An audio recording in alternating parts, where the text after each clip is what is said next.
sobre licitações e contratos, questões da OCP, tá? Me pediram, provavelmente por causa da Unirio, né? Então, eu vou fazer algumas questões da OCP e eu vou explicando conforme nós vamos fazendo as questões, tá? Bom, começando por essa daqui. A nova Lei de Licitações e Contratos Administrativos trouxe significativas inovações no regime jurídico dos contratos administrativos, buscando assegurar melhor os objetivos da gestão pública. Nesse sentido, de acordo com a nova Lei de Licitações e Contratos, é correto afirmar que, bom, vimos que esse enunciado foi só enrolação, né? Letra A. A designação de fiscais e gestores de contratos é opcional, cabendo ao contratado indicar se haverá ou não acompanhamento pela administração. Na verdade, o que acontece é que a lei, ela fala que é obrigatória, tá? Não cabe ao contratado decidir se haverá ou não acompanhamento, porque vai ter, é obrigatório. Letra B. O gestor de contrato é o responsável por atestar a conformidade do objeto e emitir o termo de recebimento definitivo, enquanto o fiscal atua exclusivamente em questões contábeis. Na verdade, o que a letra B está falando é que ela está atribuindo ao gestor o ateste do objeto e limitando o fiscal a temas contábeis. Na verdade, não é isso. Isso contraria a lei. O ateste é a função típica do fiscal, que vai acompanhar toda a execução técnica, tá? O gestor ele não substitui o fiscal, não, tá? Agora, a letra C. A lei exige a designação formal de um ou mais fiscais e de pelo menos um gestor para cada contrato, com atribuições distintas, definidas em regulamento. Essa aqui vai estar certa. Olha só, olha o artigo 117. Ela fala assim: a execução do contrato deverá ser acompanhada e fiscalizada por um ou mais fiscais do contrato, representantes da administração, especialmente designados conforme requisitos estabelecidos no artigo 7º dessa lei, ou pelos respectivos substitutos, permitida a contratação de terceiros para assisti-los e subsidiá-los com informações pertinentes a esta atribuição. Então, o nosso gabarito, a princípio, ele é sim a letra C, tá? Porque a lei, ela exige que tenha um ou mais fiscais. A letra D, ó. O fiscal do contrato pode celebrar aditivos contratuais, desde que haja justificativa técnica e autorização prévia da contratada. O que seria aditivos contratuais? É você adicionar alguma coisa no contrato. A lei ela vai dizer que o fiscal ele pode colocar, pode celebrar aditivos. Na verdade, não, perdão. A questão diz, né, que o fiscal pode colocar. Só que a lei, pelo contrário, vai dizer que essa competência é da autoridade que é competente por isso. O fiscal ele apenas vai acompanhar ali a obra, o serviço que está sendo prestado, tá bom? O fiscal apenas acompanha, vai registrar, vai comunicar, e ele não mexe com o contrato, beleza? Só fiscaliza. Aí a letra E vai falar assim: a nova lei de licitações elimina a necessidade de formalização do contrato nos casos em que o valor não ultrapasse R$ 100.000, independentemente da modalidade de contratação. Não é isso. Ela dispensa quando. Como aí? Nunca por valor fixo. Tá. Na verdade, tem sim um valor fixo, mas não é R$ 100.000, Tem uma questão que é até R$ 10.000. Agora eu não me lembro, acho que tem outra questão aqui que fala sobre isso. A dispensa até R$ 10.000 de serviços comuns. Nunca é especiais, que é o caso de obras, por exemplo, tá? Então, você vai pensar que o valor não ultrapassa, não acontece isso. Nós já vimos até nos outros vídeos que tem casos de dispensa e tem caso de inexigibilidade, ou seja, que não dá para fazer a licitação, mas não é o caso de valor, tá? Vamos lá. Aí, próxima questão. A respeito da modernização e sistematização das contratações diretas e da regulamentação com maior precisão dos casos de inexigibilidade e dispensa de licitação, assinale a alternativa correta. Vamos lá, vamos para as alternativas. Nós falamos muito sobre isso nas outras aulas. A inexigibilidade de licitação ocorre exclusivamente nos casos em que há interesse público relevante e manifesta urgência na contratação, mesmo que haja diversos fornecedores disponíveis. Então, né? Se haja vários diversos, não tem nada a ver, não pode. Tem interesse público, nada a ver. Não, tudo errado. Lembrei do menininho amarrando aquele kimono de jiu-jitsu, tudo errado, minha mãe, tudo errado, tudo errado. Essa questão aqui, tá tudo errado. Letra B. Dispensa de licitação é obrigatória sempre que o valor da contratação for inferior ao limite estabelecido por lei, independentemente de justificativa técnica ou econômica. Falamos sobre isso na questão anterior, né? Não é esse caso. A letra C. A contratação por inexigibilidade exige a demonstração da inviabilidade de competição, como nos casos de fornecedor exclusivo ou notória especialização. Eu acredito que seja essa, que está certinho. Mas vamos ver as outras, ver se tem alguma mais correta. Letra D. A contratação direta por dispensa é cabível apenas em situações de guerra ou grave perturbação da ordem pública, conforme previsto expressamente no texto constitucional. Não, tá? A lei não vai trazer essa questão de greve, nem de guerra, nem de grave perturbação da ordem pública, tá? A letra E. Inexigibilidade. Cara, se eu não aprender a falar essa palavra até o final, o problema é que eu tenho língua presa, então aí dificulta. A inexigibilidade permite a contratação de qualquer fornecedor previamente cadastrado. Não, tá? Já começa aqui, já começa errado. Então, letra C realmente, tá bom?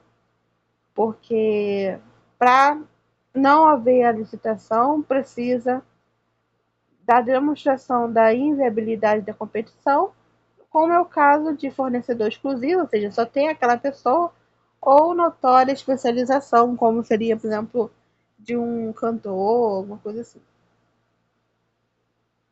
Aí eu até trouxe aqui, ó, uma explicaçãozinha para a gente adentrar em inexigibilidade de licitação. O que é isso, né?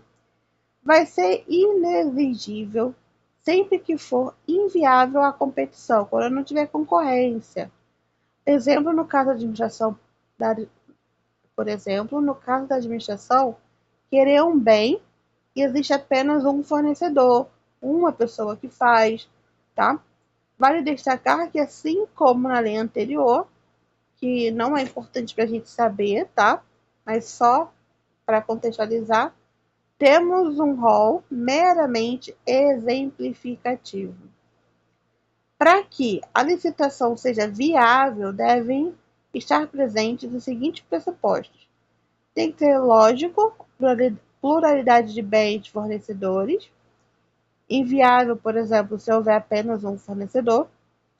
Fático, generalidade da contratação, ou seja, é inviável se só atende aquele fornecedor específico.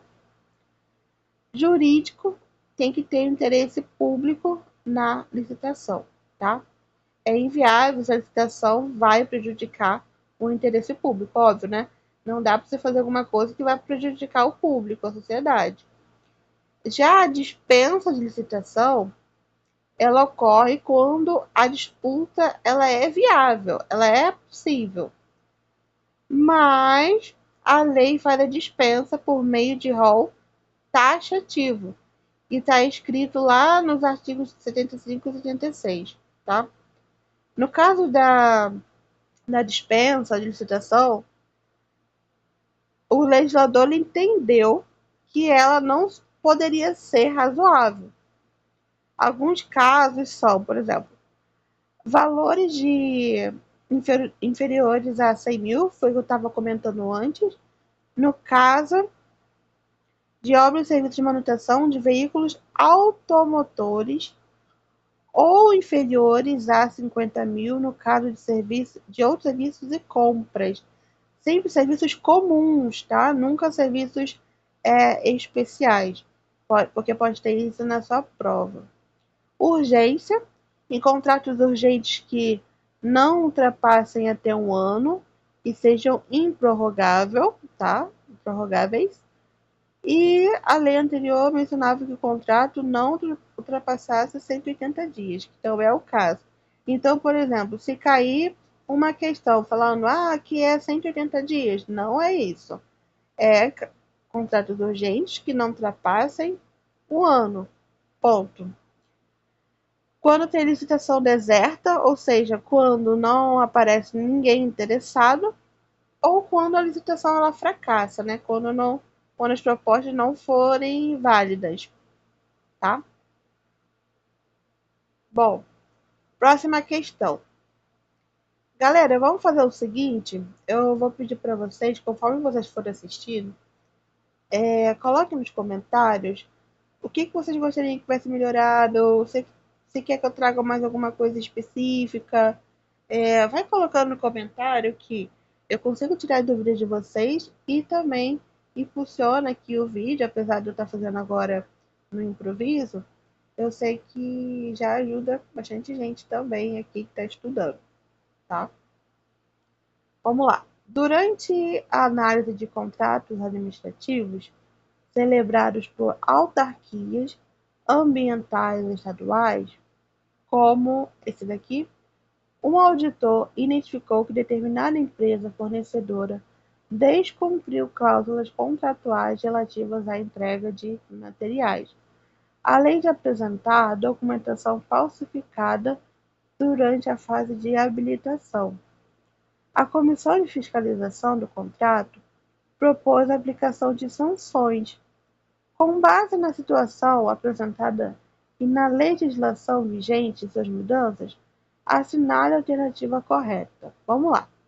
Letra A. Apesar do descumprimento contratual, permite. Apenas o descumprimento contratual permite sanções, sendo a falsificação de documentos tratada exclusivamente na esfera penal, sem implicações administrativas. Por enquanto, eu acho que está combinatura errada. Não, também acho que não está certo. Vamos ver as outras. A empresa poderá ser sancionada com impedimento de licitar e contratar em gestão pública por até 2 anos, conforme decisão judicial. Bom, esse período a gente vai ver aqui no que eu trouxe aqui. Mas assim, até a questão que eu acho que o erro vai ser o período de anos, tá? Letra C. A sanção de declaração de inidoneidade pode ser aplicada diretamente pelo fiscal de contrato, desde comprovado o dolo do fornecedor. Não, né? Não tem como o contrato aplicar alguma coisa, tá? Ele só para fiscalizar. A letra D. A fiscalização dos documentos e o inadimplemento contratual podem ensejar sanções administrativas como multa, impedimento de licitar e até a declaração de inidoneidade, conforme o devido processo legal. É essa daqui, mas vamos ver a última, né? As sanções previstas na nova lei só são aplicáveis se houver dano material. Não, nada a ver também. Não, mas pode. Se você fez alguma coisa errada, independente, lembra que um dos princípios da administração pública é a legalidade, né? Então, saiu da lei, já tá errado, tá? Ó, aí na lei, o artigo 155 fala assim, ó. O licitante ou contratado será responsabilizado administrativamente pelas infrações de dar causa inexecutória parcial do contrato. Então, ao invés de eu ler todos, ó, no artigo 155 e 156, falam justamente sobre quais são as multas e sanções. E se vocês repararam, no 156 traz todas as que foram citadas aqui na alternativa D. A advertência, multa, impedimento de licitar e a declaração de inidoneidade. Ok? Beleza? Então, seguindo. Vocês viram que nem fala sobre ano nem nada, então tá tudo errado também a letra B, tá? Só complementando. Outra questão. Eu adoro quando é questão assim com enunciado curto. Sobre a lei de licitações de contratos, assinale a correta. Letra A. Será obrigatória a administração quando o convocado não assinar o termo de contrato, realizar novo procedimento licitatório, independentemente da ordem da classificação dos licitantes remanescentes. Não, né? Você vai utilizar esses licitantes. Se as respostas eram boas e tudo mais, você mantém eles. Observada a supremacia do interesse público, ainda que decorrido o prazo de validade da proposta, sem convocação para a contratação, permanecem os licitantes vinculados às respectivas propostas pelo prazo adicional de 90 dias. Deixa eu ler todas. Deixa eu, deixa eu ler todas e aí a gente vai para as análises, tá? Letra D. Letra C. É obrigatória nas contratações de obras, serviços e fornecimento a prestação de garantia, independentemente da previsão no edital. Nossa, isso daqui está muito claro, mas vamos seguir no letra D. Na contratação que previra a conclusão de escopo predefinido, o prazo de vigência será automaticamente prorrogado quando seu objeto não for concluído no período firmado no contrato. Vamos ver a letra E. O contrato deve cumprir as reservas legais de cargos apenas no momento da contratação inicial, não se aplicando esse cumprimento ao longo de toda a execução do contrato. É engraçado, né, que tem algumas alternativas que mesmo que você não saiba nada da lei, você já consegue ver e ver que está errado, né? Então, ó, a letra A, ela vai estar errada porque a administração, ela não é obrigada a realizar imediatamente um procedimento. Ela tem a faculdade de convocar o licitante remanescente, seguindo a ordem. Lembra que eu falei? Se teve propostas boas, só que teve uma melhor e aquela não foi, você vai seguir a ordem ali, tá? É igual o nosso concurso, né? A gente só faz outro concurso quando extingue ali o número de candidatos aprovados dentro daquele período que o edital deu, tá? Aí a comprovação está no artigo 90, que fala: é facultado a administração convocar os licitantes remanescentes. É facultado, tá? Ou seja, pode ter, mas ela pode, a questão não pode falar, é obrigatório, tá? Letra B. A letra B, ela vai estar errada pelo que está falando no parágrafo 5º do artigo 90, que fala assim: decorrido o prazo de validade da proposta, sem convocação para a contratação, ficarão os licitantes liberados dos compromissos assumidos, ok? Então, na hora que passou o prazo da proposta, tchau e benção. Não tem esse negócio de permanecer a proposta de 90 dias, não, tá? Letra C. Ela vai estar incorreta porque a exigência de garantia é uma decisão discricionária da autoridade competente. Ou seja, ela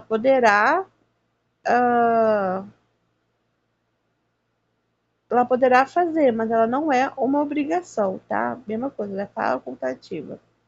Além disso, ela depende da previsão expressa no edital. Lembra que quando a gente está falando de licitação, a gente tem que se ater no edital. Tem uma questão, não sei se está aqui ou está em outra aula que eu vou gravar ainda, e tem uma questão que fala exatamente sobre edital. E você tem que prestar atenção, principalmente no diálogo competitivo, é o que está previsto no edital, tá bom? Letra D, ela vai estar certa. Vamos reler a D, ó. A contratação que prevê a conclusão de escopo pré-definido, o prazo de vigência será automaticamente prorrogado quando seu objeto não for concluído no período firmado do contrato. Segundo a lei, ela inovou a trazer o contrato de escopo. O que é isso, né? Nesses contratos, o que importa é a entrega do objeto. Ponto. Ah, demorou 5 anos. Ponto. Tem que ser entregue. Se o prazo acabar e o objeto não for entregue, o prazo se prorroga automaticamente, sem prejuízo das sanções cabíveis se a culpa for do contratado, para garantir a conclusão da obra. Então, vamos dizer que tem que entregar uma praça. Aí já usou essa contratação, esse contrato por escopo.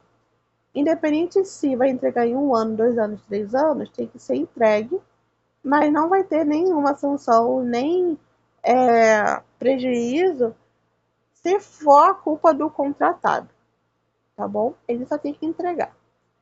E a letra E, ela está errada porque a exigência de cumprimento das reservas de cargo, por exemplo, para deficiência, reabilitado, tudo mais, deve ser mantida durante toda a execução do contrato. Então, vamos dizer que foram contratados terceirizados. E dentro desses terceirizados, tinha ali a exigência de reserva de cargos. Ah, tinha que ter pelo menos 2 pessoas com deficiência física, por exemplo. Com algum tipo de, né, de PCD, vamos dizer no geral. Aí, vamos dizer que botaram 2, aí no início, ao longo do contrato, ficou sem nenhum. Não pode, tá? Tem que ser ao longo de toda a execução, conforme o artigo 116, tá? Então, essa aqui, inclusive, deixei por último, que ela é a maior questão. E eu separei também um simulado para a OSP, que vai trazer questões de administração, arquivologia, tudo da última prova de licitações não, de administrativo que foi feita pela OSP, tá? Então, fica de olho aí. E que eu também vou divulgar o material que eu tenho para administrativo. Vai ter um valor super acessível, vai ter tanto aqui na descrição, quanto na descrição de todos os vídeos que é sobre a OSP, ou você pode me mandar mensagem no WhatsApp para entrar também no grupo de estudos, tá bom? Beijão!